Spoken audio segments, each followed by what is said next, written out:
Thank you very much, Mr. Chair. The report is in your package. As you indicated, these are minor housekeeping amendments to... Cindy, was that picked it up? I never hit the mic up. I can hear you. Pardon? These are just minor housekeeping amendments to the BIA bylaw. The amendments are listed within the report. We have some great staff here at the municipality that is reviewing a number of bylaws, as council is aware, and these are one of the many bylaws that needed some tidying up. It's been quite some time since the bylaw was amended and reviewed. There's some references to the Charlottetown Area Municipalities Act that had to be incorporated into this, along with a number of other items which are included within your report. And unless there are any questions, I won't say much more than that, other than to thank Cindy McMillan and Tracy McLean, who does some great work on the bylaw file, and they have been involved with this process. Yeah, and I think it was well spelled out in the report of the changes. The changes were highlighted, what changes are made, and I assume everybody read the report. So, Councillor Tweel, do you have any questions on this report, or Councillor Ramsey? I think it's just like you said, it's housekeeping matters. Yeah. Wayne, turn your mic up.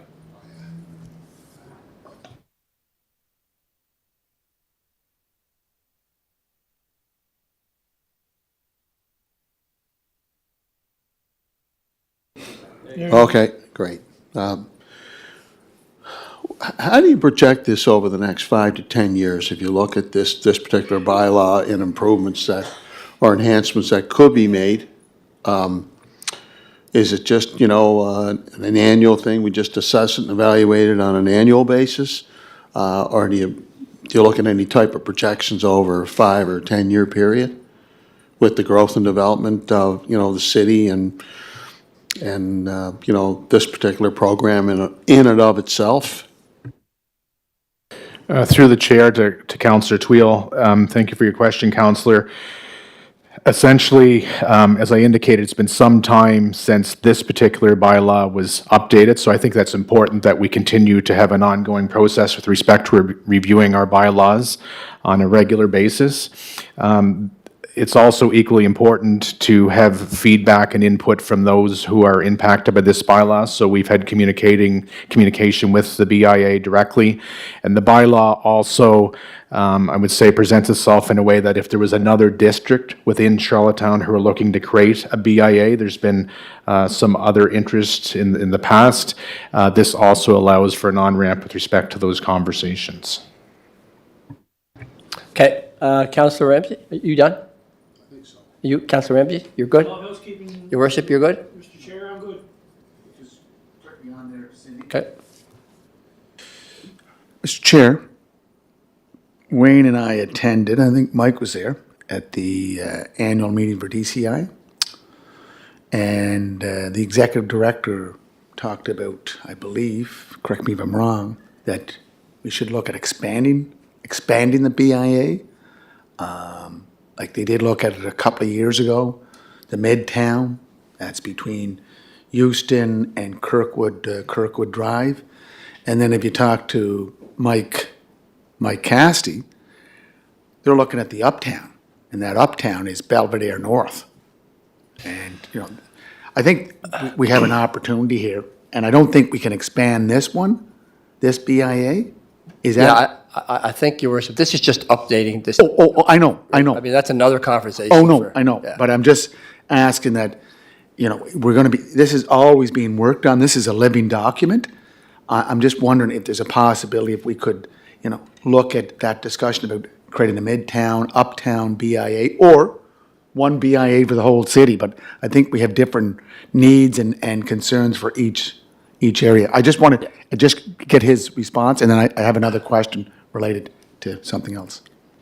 Yeah, through the chair, Your Worship, that's what I was trying to get at when I addressed Councillor Tweel's question. This bylaw would create a non-ramp if there were other districts within the municipality that were looking to create a BIA. If you look at other cities, they have multiple BIAs depending on where you go.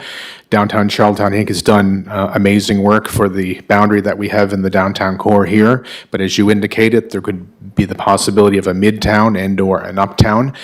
Those districts would have to organize themselves and approach the municipality and others. And I believe it's also fair to say that DCI has indicated that if there were others looking to establish, that they would be more than supporting to assist them get on their way.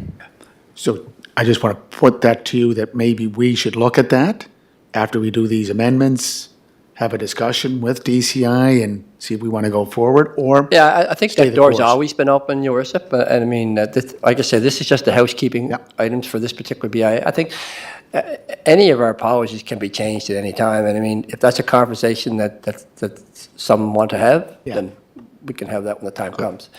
Thank you. Okay. You had another question? My other question was that DCI and what they're doing with this BIA has been tremendous. Well, it's what, 20-plus years, 21 years. And, I know they're really concerned about this new official plan, so hopefully they'll be out tonight in force to make their case on how to improve our downtown, midtown, and uptown. Thank you. Thank you. Okay. Can I have a move and a second and move that on to council? Moved by Councilor Ramsey, second by Councilor Twill. Okay. The next report, Special Events Reserve Fund being incorporated. I think we've talked about that a few times. And I guess now we're looking to incorporate it, but we still will have the voting members, not ex officio, on the committee. So Wayne, do you want to give that a little summary? Thank you very much, Mr. Chair. Again, in your package, you have the report. A quick refresher for the committee. The Charlottetown Special Events Reserve Fund approached us back in October looking to incorporate, given the impacts of the MGA and to be more streamlined with respect to an operation. It also will alleviate some of the work associated internally here at the city with this particular file. While this committee and the Finance Committee generally supported the incorporation, there was concern around ensuring that the city still had its voting power, I would say, at the table with respect to the three appointees that come through the municipality, as well as the ability to appoint the chair of the committee. So staff took that back to the SURF committee, and SURF has agreed to return it back to its original state, which would allow for three appointments from the city of Charlottetown. Two of those would be to specific staff positions or their equivalent within the organization.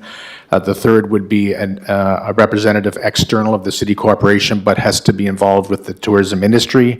And then the final component of that is the mayor appointing the chair of the committee with council. That is correct. So those items are back in. The new wording is in your report. Legal has also amended the original incorporation documentation, which is also in your report, that spells out the changes. So from here, we would go back to finance and then on to council for final approval. So it's really good news. It incorporates it, but yet we maintain our voting power and the ability to pick the chair. So it's been working fantastic for the last 20, 21 years. 20 years, So 21.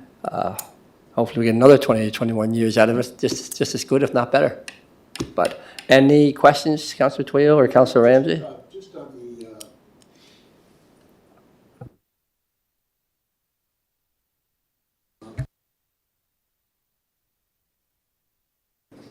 Okay. Wayne, so just let's get down the roster again. So the chair of the committee will be a representative from the city of Charlottetown, correct? Through the chair, Councillor Twill, the chair of the committee would be an appointment of the city of Charlottetown. The city has three appointments to the Three. committee. So there's yourself, There's currently, it's my position, Yeah. remove persons, it's my position. Okay. It's the position of event management and tourism officer. And then there's one external appointment outside of the city corporation, but they have to be a representative of the tourism industry. No, the chair is an appointment of one of the one of the three. three. Okay, so is that done by, I'm just trying to understand the procedure, so is that done by a resolution of council? through the chair to Councillor Twill, the chair of the committee would be a recommendation brought forward by the mayor and to council floor, correct? Council, so would that mean all three positions would be voted on by council, or not necessarily? What's that? I can't hear you, Mitchell. Would that mean that all three positions would be voted on by council, or not necessarily? Chair. Just the chair? What about the third person? That's the positions he just said. Those are the positions. Whoever in those positions are on the board as voting members. So we don't pick the third person? If The they're third gonna person represent- is the chair. 1, 2, No, and the chair. no. There's the chair and then two other positions. So if there's one from an external, if they're representing the city, is that not executed by council in the form of resolution? So through the chair to Councillor Twill, so let's just back up for a moment. The city has 3 appointees to the SURF committee. 2 of those appointees are specific to staff positions. Just remove the people. It doesn't matter if I'm in the position or Laurel. It's specific to staff positions. And the third is an That's 2. external That's 2 positions. appointee. So what, I think what you're saying, Councillor Twill, is the external appointee would need to be agreed to by council, and then the chair would need to be agreed to by council. That's what I was asking. Yep, you can. Okay, Mr. Chair, I'm on page 28. So Wayne, through the chair to Wayne. Wayne, there are 7 members, correct? We have 3.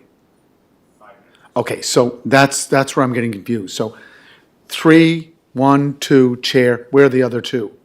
They're from the community. Yeah, through the chair, your worship, the other 2 appointments are associated with the members of the memorandum of understanding, which are Discover Charlottetown and the Hotel Association of Prince Edward Island. But they're representing the interest of the city of Charlottetown, correct? No, they're representing the interests of their specific organization because it's tourism industry funding. But how does that give us 5 votes? It doesn't. We have 3 votes. Oh, no, 3. Chair only votes if there's a tie. The SURF committee operates by consensus. Okay. Can I just finish, Councillor Twill? I just want to, okay. So the SURF is all the money, funds that are collected through TAL, right? In the city of Charlottetown. That's short-term rentals, hotels, motels. Do we do bed and breakfast? Okay. So all of them, so we'll have 3 representatives of the city of a board of 7. It's a board of 5, okay. The other 2 reps that represent the hotel and the other association are they ex officio? No, Discover Charlottetown and the Hotel Association of Prince Edward Island hold 2 of the 5 seats. They are equal partners as a part of the MOU and representing tourism industry funding. So it says a maximum, under subsection, Article 4, subsection 1, a maximum of 7 directors. So we only have 5. The committee is a structure of 5, but the bylaws give them the opportunity to increase if they wish. Okay, that's why it's a little confusing. Could I just ask one other question? So, Mr. Chair, as an incorporated body, like Bell Alliant, right? Like East Link Center, any assets they purchase, any assets, like for example, the lighting that's down there on Kent Street, that's an asset to Discover Charlottetown, correct? Through SURF funding. Through the chair, your worship, SURF is not involved in assets. Okay. It is predominantly programming funding associated with the attraction of significant events and/or marketing initiatives associated with that. Yeah, it's just, Guys, nothing changes here, only it's being incorporated. oh, no, I know. So in the incorporation, saves finance a lot of work. Yeah, Everything else that's been working well continues to work well. Yeah. So there's 5 members on it, we Yeah. have 3. Yeah. It's always been that way. yeah. So, no need to get all excited. Yeah, no, It's I'm just not- housekeeping items Yeah. that we changed, they're very simple and brought it up to date. Mr. Chair, I'm just trying to connect to something here. So let's say they do buy an asset as an incorporated body. That falls into their books, right? So that becomes a asset with depreciation, just like the East Link Center, just like the Bell Alliance Center. Is that correct? Through the chair, your worship, I would think that you are correct, but the current structure of SURF does not allow for the purchases of assets. But if it ever did, thank you. Okay. Are we good? Okay, thank you very much. Move for adjournment? Yep. Wait, no, 1 second. I do have to have mover and a second to move this on to council. Yeah, sorry, yeah. Councilor Twill and Councilor Ramsey. Mr. Chair, Any other questions? it has to move on to finance first. Yeah, Yeah. yeah. No problem. Okay, we're good? Move for adjournment, seconder? Thank you very much, everybody. Meeting's adjourned.